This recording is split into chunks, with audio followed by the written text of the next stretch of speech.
ಎಲ್ಲರಿಗೂ ನಮಸ್ಕಾರ. ನಾನು ನಿಮ್ಮ ಕನ್ನಡ ಕ್ರಿಪ್ಟೋ ಟ್ರೇಡರ್.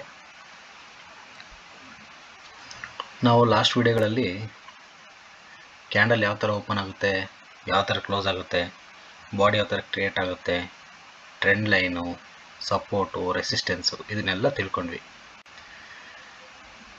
ಇವತ್ತು ಇಲ್ಲಿ ನಡೀತಾ ಇರೋ ಕ್ಯಾಂಡಲ್ಸ್ ಎಲ್ಲದಕ್ಕೂ ಒಂದೇ ಹೆಸರ ಅಲ್ಲ. ಇಲ್ಲಿ ನಡೀತಾರೆ ಕ್ಯಾಂಡಲ್ಸ್ಗೆಲ್ಲ ಎಲ್ಲ ಕ್ಯಾಂಡಲ್ಗೂ ಬೇರೆ ಬೇರೆ ಥರ ಹೆಸರಿದೆ. ಅದು ಯಾವ್ಯಾವ ಹೆಸರು ಅಂತ ತಿಳ್ಕೊಳ್ಳುವ, ಮತ್ತು ಎಲ್ಲಿ ಕ್ರಿಯೇಟ್ ಆದರೆ ಯಾವ ಥರ ವರ್ಕ್ ಆಗುತ್ತೆ ಅಂತ ತಿಳ್ಕೊಳ್ಳುವ. ಅದನ್ನು ಈ ಚಾರ್ಟಲ್ಲಿ ನಾನು ಪ್ರತಿಯೊಂದನ್ನು ಎಕ್ಸ್ಪ್ಲೇನ್ ಮಾಡಿದ್ರೆ ನಿಮಗೆ ಅರ್ಥ ಮಾಡ್ಕೊಳ್ಳೋಕ್ಕೆ ಸ್ವಲ್ಪ ಕಷ್ಟ ಆಗುತ್ತೆ. ನಾನು ಎಲ್ಲ ಕ್ಯಾಂಡಲ್ನು ಶಾರ್ಟ್ ಥರ ಮಾಡಿ ಒಂದೊಂದು ಶಾರ್ಟಲ್ಲಿ ಒಂದೊಂದು ಕ್ಯಾಂಡಲ್ ಹಾಕಿ ಆ ಕ್ಯಾಂಡಲ್ ಯಾವ ಥರ ವರ್ಕ್ ಆಗುತ್ತೆ ಅಂತ, ಯಾವ ಜಾಗದಲ್ಲಿದ್ದರೆ ಯಾವ ಥರ ವರ್ಕ್ ಆಗುತ್ತೆ ಅಂತ ನಾನು ಹೇಳ್ತೀನಿ. ಓಕೆ, ಮತ್ತು ಎಲ್ಲರೂ ಹೇಳ್ತಾರೆ, ನಾನು ಹೇಳ್ತಾಯಿದ್ದೀನಿ ಇನ್ವೆಸ್ಟ್ಮೆಂಟ್ ಮಾಡಿ ಅಂತ. ನೀವು ಇನ್ವೆಸ್ಟ್ಮೆಂಟ್ ಮಾಡಬೇಕು ಅಂದರೆ ನಿಮ್ಮ ಹತ್ರ ದುಡ್ಡು ಇರಬೇಕು ಅಲ್ವಾ? ದುಡ್ಡಿಲ್ದಲೇ ಯಾವ ಮಾರ್ಕೆಟಲ್ಲೂ ಯಾವಾಗಲೂ ಇನ್ವೆಸ್ಟ್ಮೆಂಟ್ ಮಾಡೋಕ್ಕೆ ಆಗೋದೇ ಇಲ್ಲ. ದುಡ್ಡು ಮಾಡಬೇಕು ಅಂದರೆ ಒಂದು ನೀವು ಒಳ್ಳೆ ಜಾಬಲ್ಲಿ ಇರಬೇಕು, ಇಲ್ಲಾಂದರೆ ಯಾವ್ದಾದ್ರು ಬಿಸ್ನೆಸ್ ಮಾಡ್ತಾ ಇರಬೇಕು. ಓಕೆ, ಇವಾಗ ಒಬ್ಬ ಹುಡುಗ ಅಥವಾ ಒಂದು ಹುಡುಗಿ ಅಂತ ತಿಳ್ಕೊಳ್ಳಿ. ಸ್ಕೂಲ್ ಮುಗಿಸ್ತಾರೆ, ಕಾಲೇಜ್ ಮುಗಿಸ್ತಾರೆ. ಒಂದು 24-25 ವರ್ಷಕ್ಕೆ ಆಲ್ಮೋಸ್ಟ್ ಆಲ್ ಒಂದು 70 to 80% ಜನ ಕಾಲೇಜು ಸ್ಕೂಲಿಂದ ಡಿಗ್ರಿ ಮಾಡಿ ಹೊರಗಡೆ ಬರ್ತಾರೆ.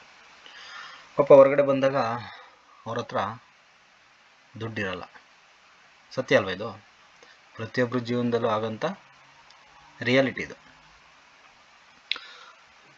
ಅವ್ರ ತಂದೆ ತಾಯಿ ಏನಾದರೂ ಮಾಡಿದರೆ ಓಕೆ, ನಮ್ಮಂಥ ಮಿಡ್ಲ್ ಕ್ಲಾಸ್ ಜನಗಳಿಗೆ ಅವರು ಅಲ್ಲಿಂದ ಹೊರಗಡೆ ಬಂದಾಗ ಯಾವುದೇ ರೀತಿ ದುಡ್ಡಿರಲ್ಲ.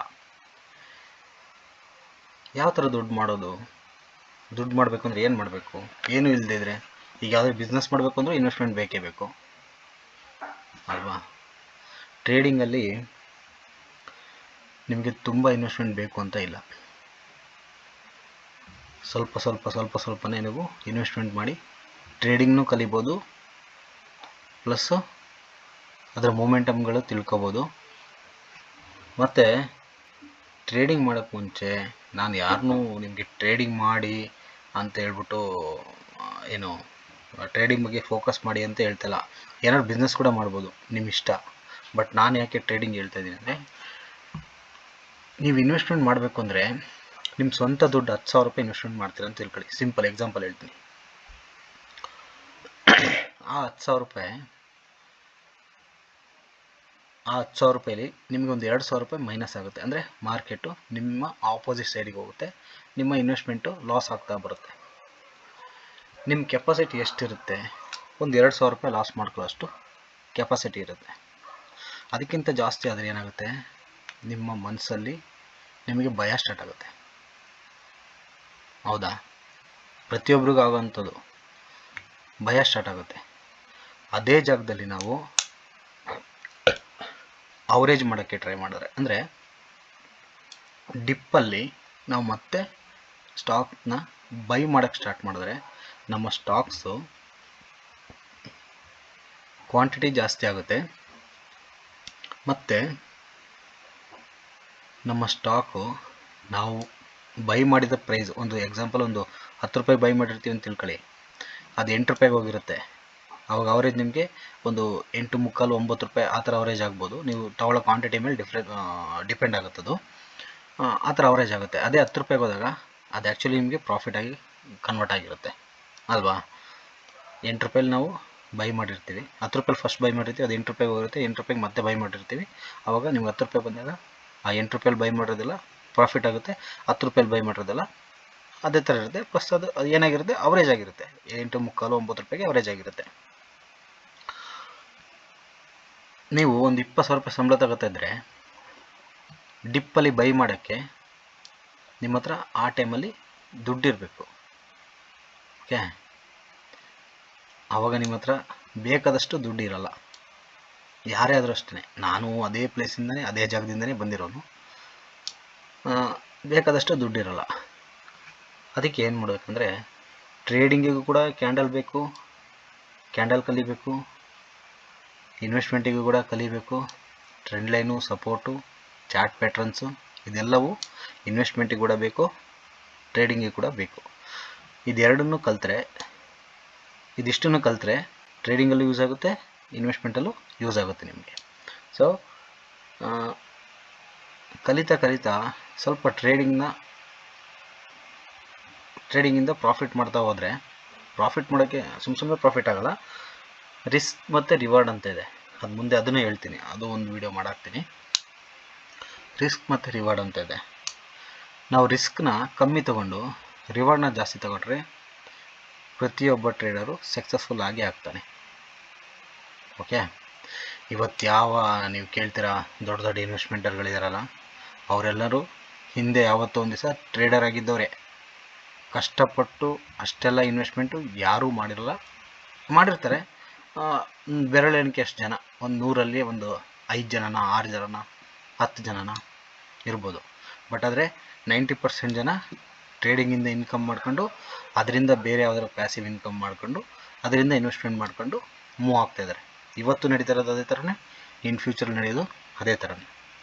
ಓಕೆ, ನಾನು ಟ್ರೇಡಿಂಗ್ನ ಪ್ರಮೋಟ್ ಮಾಡ್ತಾಯಿದ್ದೀನಿ ಅಂತ ಮಾತ್ರ ಅನ್ಕೋಬೇಡಿ, ಯಾರೂ ಕಲೀರಿ ಅಂತ ನಾನು ಹೇಳ್ತಾಯಿದ್ದೀನಿ. ಕಲಿತ್ರೆ ನಿಮಗೆ ಗೊತ್ತಾಗುತ್ತೆ ಏನು ಟ್ರೇಡಿಂಗ್ ಅಂತ. ಓಕೆ, ಅದೇ ಥರ ಇನ್ವೆಸ್ಟ್ಮೆಂಟ್ನ ಯಾವುದೇ ಕಾರಣಕ್ಕೂ ಬಿಡಬಾರ್ದು, ಇನ್ವೆಸ್ಟ್ಮೆಂಟ್ ಮಾಡ್ತಾ ಇರಬೇಕು.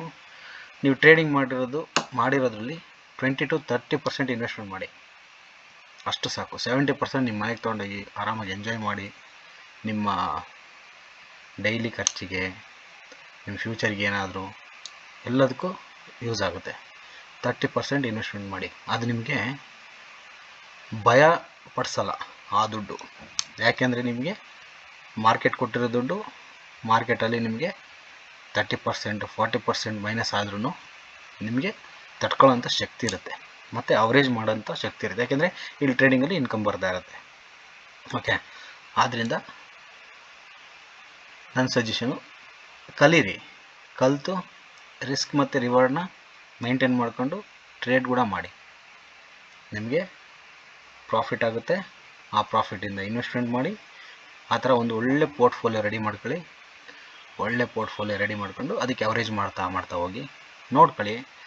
ಆ ಸ್ಟಾಕ್ಸು ಫ್ಯೂಚರಲ್ಲಿ ಬೇಕೋ ಬೇಡವೋ ಇದೆಲ್ಲ ನೀವೇ ಡಿಸೈಡ್ ಮಾಡ್ಕೊಂಡು ಕಲಿತ್ರೆ ಸಾಕು. ಇದನ್ನೆಲ್ಲ ಕಲಿತ್ರೆ ಅದು ಆಟೋಮೆಟಿಕ್ಕಾಗಿ ನಿಮಗೆ ಬಂದ್ಬಿಡುತ್ತೆ. ಓಕೆ, ಅದು ಬೇಕೋ ಬೇಡವೋ ಫ್ಯೂಚರಲ್ಲಿ ಇದನ್ನೆಲ್ಲ ನೀವು ತಿಳ್ಕೊಂಡು ಇನ್ವೆಸ್ಟ್ಮೆಂಟ್ ಮಾಡ್ತಾ ಹೋದರೆ ನಿಮ್ಮದೊಂದು ಒಳ್ಳೆ ಪೋರ್ಟ್ಫೋಲಿಯೋ ಆಯಿತು ಅಂದರೆ ನಿಮ್ಮ ಮುಂದೆ ನಿಮ್ಮ ವಯಸ್ಸಾಗಿರೋ ಕಾಲದಲ್ಲಿ ಅದು ನಿಮ್ಮನ್ನು ಕಾಪಾಡುತ್ತೆ. ಓಕೆ, ಇಷ್ಟು ಹೇಳ್ತಾ ನಾನು ಕ್ಯಾಂಡಲ್ ಬಗ್ಗೆ ಹೇಳ್ತಾ ಇದ್ದಲ್ವ, ಈ ಕ್ಯಾಂಡಲ್ಸ್ ಇದೆಯಲ್ವ, ಈ ಕ್ಯಾಂಡಲ್ಸ್ ಬಗ್ಗೆ ನಾನು ಶಾರ್ಟ್ ವಿಡಿಯೋ ಮಾಡಾಕ್ತೀನಿ. ಅದನ್ನು ನೋಡಿಬಿಟ್ಟು ಪ್ರತಿ ಕ್ಯಾಂಡಲ್ಸು ಯಾವುದು ಏನು ಅಂತಂದು ಐಡೆಂಟಿಫೈ ಮಾಡ್ಕೊಳ್ಳಿ.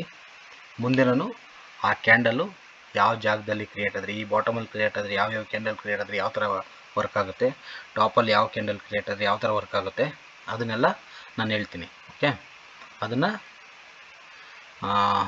ಈ ಶಾರ್ಟ್ಸ್ ಎಲ್ಲ ಹಾಕಿದ್ಮೇಲೆ, ಶಾರ್ಟ್ ವೀಡಿಯೋದೆಲ್ಲ ಎಲ್ಲ ಕ್ಯಾಂಡಲ್ಸ್ ಹಾಕಿದ್ಮೇಲೆ ಶಾರ್ಟ್ ವೀಡಿಯೋದಲ್ಲಿ ಮುಂದೆ ಅದನ್ನು ಹೇಳ್ತೀನಿ. ಓಕೆ.